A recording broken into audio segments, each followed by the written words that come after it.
Terence Crawford comes out and have some big news as far as an explanation to why people was asking earlier about the Jaron Ennis fight and why it hasn't happened yet and will it be next.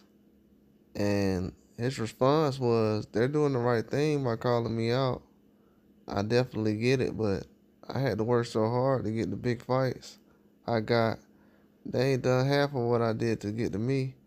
You want me to backtrack and forget the biggest fight in boxing?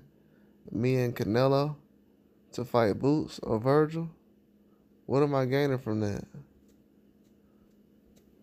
And he was basically trying to explain that a lot of those fights that people are requesting right now, as far as Boots and Virgil Ortiz, he can make them happen.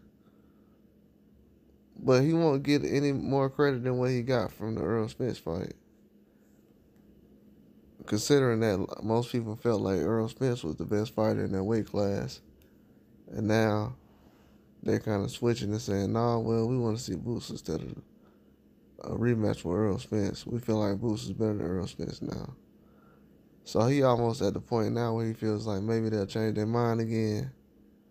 If I beat Boots, then it's like, okay, you beat Boots, but he's still not Canelo. You know what I'm saying? So it's gonna be a never-ending story as far as that. But he said this is like when I wanted to fight Pacquiao. I had everything to gain, and I won multiple world titles by then, and been fighter of the year. My record was night and day different when compared with Boots and Virgil, and me and Pacquiao. Pacquiao was at the age where he couldn't afford to take another loss. So fighting a guy like Terence Crawford at that point in his career wasn't. Crawford continues to say that I couldn't get a Pacquiao fight even though I had multiple accomplishments, but everybody else could. I was bitter at the time, but it was a business decision. I understand now. And he was basically saying that Pacquiao felt like, or Pacquiao's team, or Bob Arum, or anybody else that was involved allegedly, felt like the fight would be too hard, or that it wouldn't be good for those guys to be fighting at that time in-house. Probably, that's the way he probably looks at it. So, because I don't know too many guys that was at a high level. It wasn't too many in-house fights that was at a high level. So yeah, that kind of makes sense. But yeah, that's the way I looked at it. You know, everything Terence Crawford says, basically something I've said before, or it makes sense to me. I don't know why the fans look at certain things and they can't explain why this is going on. Like I've said one time when people said, well, we want to see certain fights. I said, hey, ain't no fights happening right now. Well, now they starting to pick up, but before this time last year, it wasn't nothing really going on.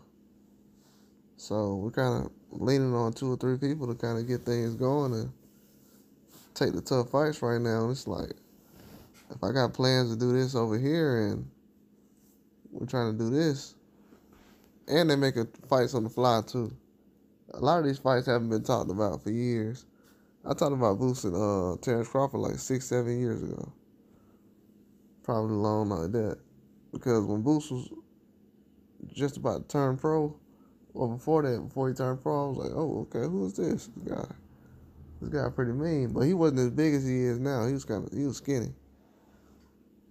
So a lot of these guys, I been knew they had skills, but a lot of people starting to request the fights right now. But if you would have did it back then, that's why it's good to look at prelims and everything, because you can figure out, okay, I want to see this guy fight this certain guy. And the fights could have easily been built up during the shutdown when everyone was in the house. But they spent all the time on, by the time everybody was talking about Spence and Crawford, I was already talking about Boots fighting possibly Earl Spence or Terence Crawford. I was talking about that probably 2 years ago. 2 or 3 years ago. So I was already looking towards those fights. So that's why now when people bring it up, yeah, it's a fight that I would watch, but it's kind of old news at this point for me because now we got people bringing up Canelo. Canelo wasn't even thought about a couple of years ago with Terence Crawford to the average fan. They didn't think he could be the 47. So now that he's at the point now where he's being mentioned with those guys, it's a lot different now. And the expectations going up a lot higher. So it's very weird. But yeah, Terence Crawford, he at a point now where he's trying to do some things in his career and he's trying to make some moves. Trying to take the biggest and best fights possible right now. And if he can't do that, then I don't know. I don't know what the plan is. But I do know that the interest is very high, so that means he's doing enough to still gain interest and keep people interested.